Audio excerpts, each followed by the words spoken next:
Je vais vous proposer un exemple. Pour illustrer mon propos, je vais vous proposer un exemple de protocole qui utilise ces ressources dans ce sens-là.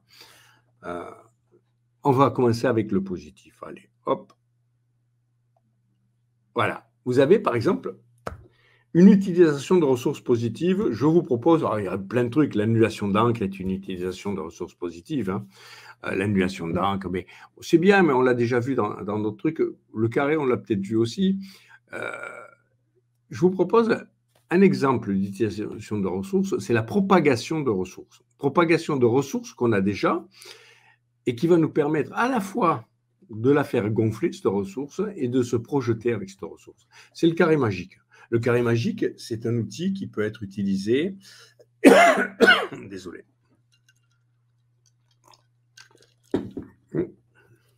Cheveux.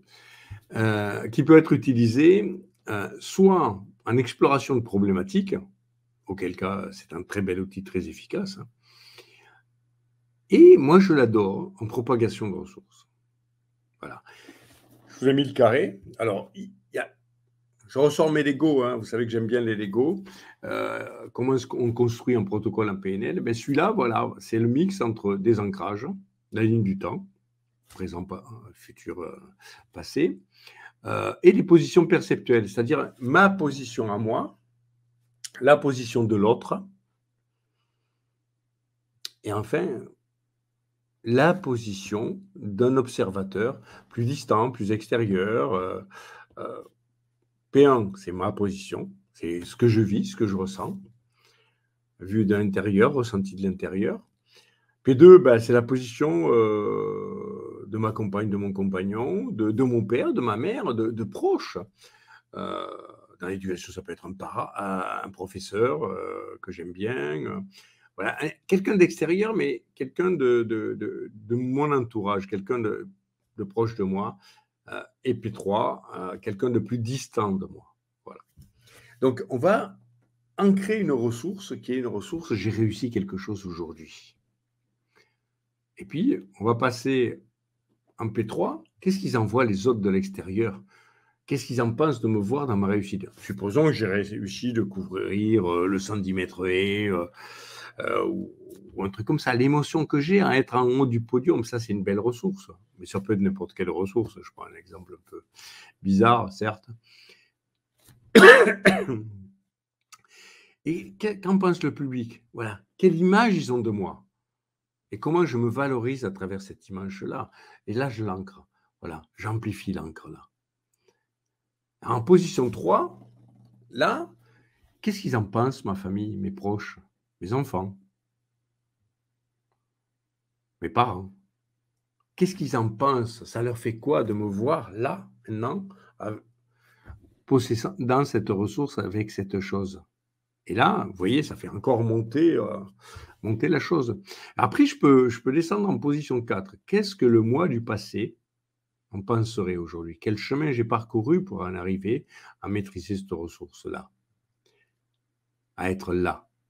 Et là, c'est sûr que ça change des choses dans l'être que j'étais et l'être que je suis. Pareil, on va passer en position 6. Qu'en penseraient les gens autour de moi? Non, désolé, 5. Les proches d'abord. Qu'en penseraient les gens autour de moi? Ceux du passé, qu'est-ce qu'ils en diraient s'ils me voyaient aujourd'hui, là? Quelle transformation, quel être je serais, vous voyez? 6, ben, c'est pareil, mais vis-à-vis de l'image que je projette à l'extérieur. Donc, on fait ce parcours-là, et puis, après, en 7, on va porter... Comment je peux amplifier ça dans le futur? Comment, dans le futur, cette ressource peut me permettre d'aller plus loin? Comment elle m'ouvre la voie, cette ressource? 8, même chose. Qu'est-ce que mes proches, cette ressource, leur apportent? Qu'est-ce qu'ils voient en moi à travers cette ressource dans le futur, comme en allant plus loin avec cette ressource? Et enfin, le monde extérieur, les observateurs extérieurs, comment ils me perçoivent à travers cette ressource. Vous voyez qu'on a enrichi la ressource. Alors ça, j'ai pris une victoire en athlétisme, j'ai réussi un projet, j'ai réussi... N'importe quelle ressource peut être amplifiée. Même une relation amoureuse peut être projetée comme ça et amplifiée, c'est une ressource aussi. tout ce que vous ressentez de positif, on est sur de la positivité là, c'est une ressource. Donc du coup, vous pouvez largement exploiter tout ça et puis le projeter.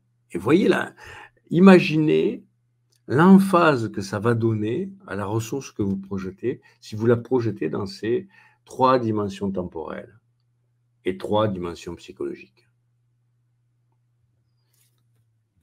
C'est un beau développement.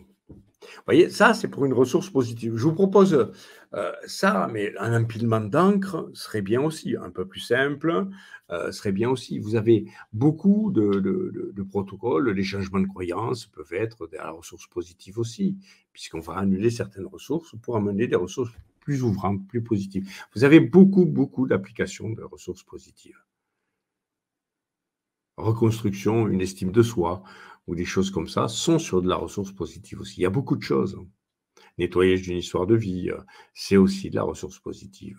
Vous avez beaucoup de choses autour du positif. J'ai pris un exemple parmi d'autres.